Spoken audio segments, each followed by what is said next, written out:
Okay. So state your name and your position. I'm Mr. May. I teach psychology and U.S. history here at North High School. Okay. I'll be asking you questions about serial killers. So what do you think about serial killers? Like their mindset. What do you think goes through their mind while they're killing people? Well, I know that the research on serial killers has been going on for centuries. The first known serial killer was Jack the Ripper. And since that time, psychologists have been intrigued about how their minds work. And as we know, it's quite different from a normal mind. There's still a lot of theories, a lot of research as to why one person commits a crime and why other people don't. Some of the theories that we're seeing today revolve around the brain. And it's pretty apparent that there's definitely a different functioning within the mind of a serial killer than there is a normal person.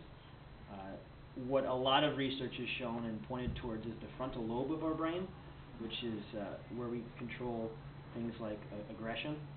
And for most serial killers, they have an abnormal amount of aggression, obviously, that causes them to commit their crimes. So there's been a lot of focus on that. Other things we look at when we're trying to, as psychologists, look into what causes someone to kill, they look at a person's chemical makeup, in addition to their upbringing.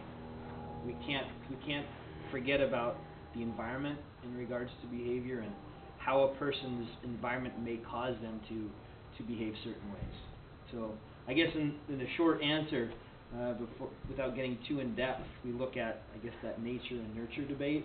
What is going on in this person's body and in their brain causes them to commit crimes, and secondly, what is going on in their environment that triggers them to act certain ways. Okay. Last question. Do you feel that serial killers are born to kill, or is it like a life event that happens to them that causes them? It's a good question. I think there's good arguments on both sides of that debate. I think certain people, if you take Ted Bundy, for example, here's a guy who was very well educated, very intelligent by most people's standards. He was a decently attractive guy. He didn't look like an outcast, so to speak. And however, you look into it, and he was adopted from an early age, and there were some claims of abuse as a child that may have helped him to maybe develop these tendencies. But personally, I would say that there has to be something chemically going on, something going on in the brain of someone to commit crimes as heinous as committing murder.